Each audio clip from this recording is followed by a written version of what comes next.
5 wrestlers on staff. There is something to be said about like the wrestler's mindset and our drive and how we do things.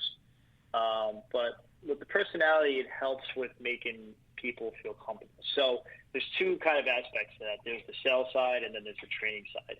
I was able to learn how to get it into the sales side to be good at it because I was too nice at first. So it worked for training, but it didn't work for sales. You know, for sales, you do have to get a little real at times with people. So I had to find a way to get real with people, but not offend them and still use my personality so that they trusted me. With training, they're already with you, so they're going to trust you no matter what. And especially if you start showing them that they're seeing results, you know what I'm saying? So if you have a good personality and you're giving kick-ass workouts, they're going to stay with you. But with the sale, you sometimes have to get real with people because they're afraid to take that jump and work with you and whatever it is, you know, in this type of gym or CrossFit, you know, running, it doesn't matter. You have to show them the value of what you're doing at times. And how do you do that? Well, I'm showing the value, like everything I was just telling you before, all that, but like depending on the situation, I'll break it down and be like, you know, why'd you come to the gym? Why are you here?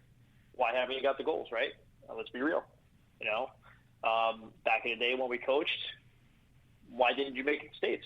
What did you not do to prepare yourself to get there?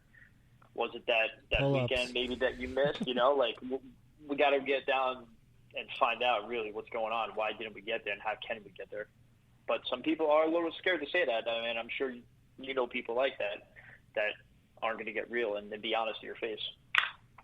So you talked about kind of commenting on awkward situations or maybe the uncomfortable things that you don't want to say but have to be said. And I think as coaches, we've all dealt with what I like to call as assholes, as people who just like to ask stupid questions or questions about things they've seen on TV or on a podcast, and they really don't care what your answer is. They kind of already have the answer in their head, but they're just going to ask you to ask, or, oh, I'm going to do this 30-day challenge because it looks sexy and fun and what have you. How do you combat that and not get annoyed at, you know, clients with kind of maybe stupid, I don't want to say stupid questions, but stuff that you know they're just talking to talk and really not going to have any process to change what they're doing? I mean, again, you know, every situation is a little different, but if it's somebody that really is going to sit here and almost question what I'm doing, I have no problem shaking hands and being like, listen, when you're really ready to be serious, come talk to me. If not, I have other people that want to, you know, get this done or want to talk. Maybe a little bit too stern at times, you know. I do pick and choose that. It's almost like when you would do to the wrestlers, like blow the whistle and be like, all right, get out. We're done for the day. we don't need to practice because obviously we're not practicing. It's almost, I think, like that type of mentality, you know. So sometimes I will be like, listen, when you're ready, you know, you're coming to me for a reason. Like I know I can get you there, but if you're not taking it seriously, maybe we need to take a step back and you come back to me when you're ready to talk, right? Which I think you would probably agree that's my personality. Yeah, I think that's what you do best. You're going to be straightforward. You're going to give me that look that lets you know you're not messing around and you're being 100% serious. But at the same time, you're going to be calm, cool, and collect, and you're not going to let your attitude or any anger that might be arising come out. Yeah, it's not to berate or talk down. Like, it's business, you know, and if you're not going to respect it, then we're good, because this is also when I became good. Because I'm not going to go to your job and tell you what to do, right? It's like me going, you know, to tell you how to run. Like I know what I'm talking about compared to you. Like it's rude, and that's how I look at it. You get those people though. Yeah, no, it gets them. Listen, you get those people, and sometimes they'll come back and apologize. And good. Some people are just going to take that route. I think that's part of the country's problem right now, right? You know, when it comes to weight and all that. I talked to my dad, and he has type 2 diabetes, and he'll tell me how to diet because he's been on this world longer. I'm older. I have to know more. That's the rules, Gooch. You didn't know that? Right, yeah. So, you're going to come across those people, and some people you can't change their minds, and it is what it is. You try to show them, I give them a card, shake hands, hopefully we cross paths. And, I will do what I can to try to help save that person. But you can't bring them to drink water, right? Yeah. So you were coaching at a super young age, and you kind of took that right into being a personal trainer, and then into management at the club. What was the biggest learning experience for you, or the biggest learning curve for you in that whole process? Whew. That's a loaded question. I think I said it to you the other day, right?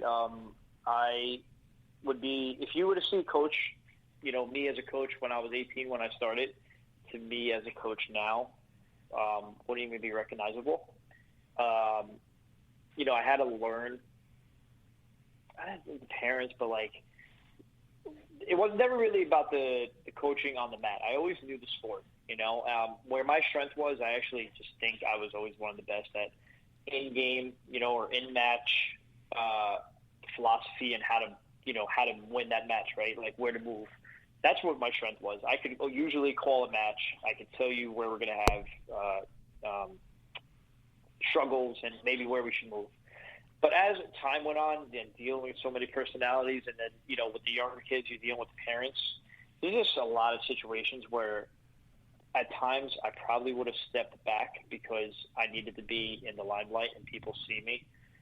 And maybe because I was young and I started wrestling so late, and I was always just short in, let's say, placing in states for, I was in Montclair, and, which is where I wrestled in college, and I was ranked 5th in the country, but then they cut the team, and I didn't finish out the season. So I was always right there, but I never finished. So I think I was placated to that as a coach for a little bit. But then as I got older, it's like, what does all that stuff really matter? I'm just trying to get the kid better. And I think I started to lean towards the Malaconical type of way, where he was doing it in clubs, and that's what he cares about. We coached together for almost 6 years, me and Mike. For a while, the reason why we worked together is because I was good at coaching during the matches, and he was good at coaching at the practices. That was our strengths. I eventually went towards, though, where he just liked coaching, just to coach. It didn't matter what the wins and losses were. I was too involved in wins and losses for a long time with the team, and I felt like that mattered. And now I'd rather be in the background and just getting that stuff done. That's how I evolved, and just working with the kids to, get better at the sport, but, with wrestling, getting better at life, right? Because the things that matter to me now is that I have 3 wrestlers that still contact me to this day. 2 of them are working in town, and 1 is a Marine and has 3 kids, and he sends me a picture every month of his kids. That's what really matters. Yeah, that's the biggest gold medal for a coach, or the biggest pat on the back, is when those kids reach out and contact you and let you know you had an impact on them. Then you did your job regardless of gold medals or where they ended up on the podium. Right, because that same kid, I taught him how to do his first single leg. He won 2 region titles, and he walked on a rider and started, right? Does it really matter? I mean, it was great. I don't want to take that ever away from somebody. I think that's, if that's what you're inspiring to do, definitely don't stop doing it. But there's bigger things at play. To me, that's what's changed for me over time. Yeah, and I think early on coaching, it was all about results. And, right. You throw a couple legs against the wall. Some of them are going to break. Some of them are going to stick.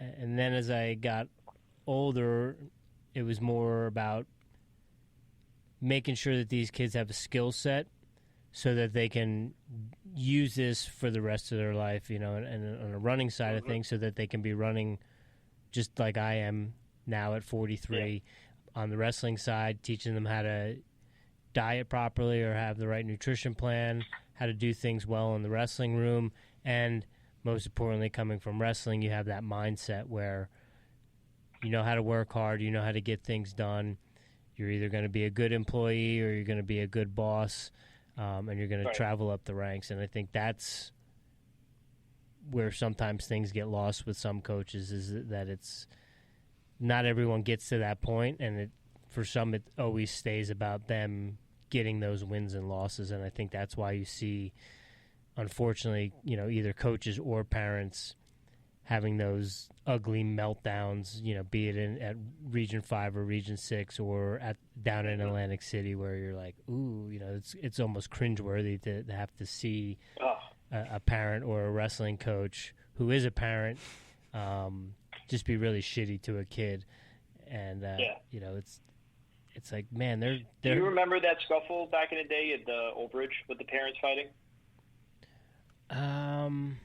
It was a summer tournament with dual meet, and the parent wound up running onto the mat and like going after the kid, and then the kid like attacked the parent, something along those lines. It was something crazy.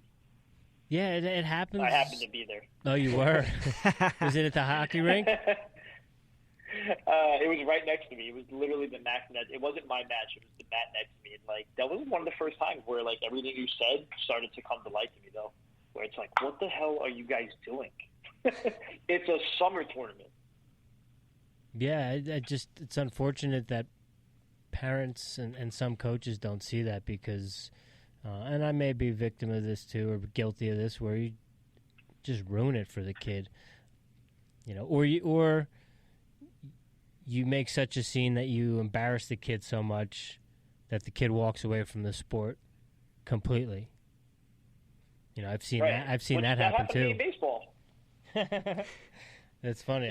That's exactly what I was referring to as a baseball situation where someone just was so taken aback by what the situation was and how the parent reacted that they just walked away from it completely.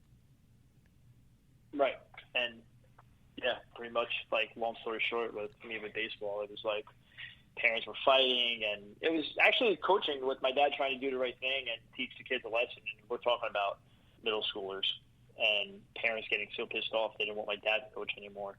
And I actually got left off All-Stars because they were pissed at my dad. And I always use that as an example. I lost sight of it, though, for a little bit, too.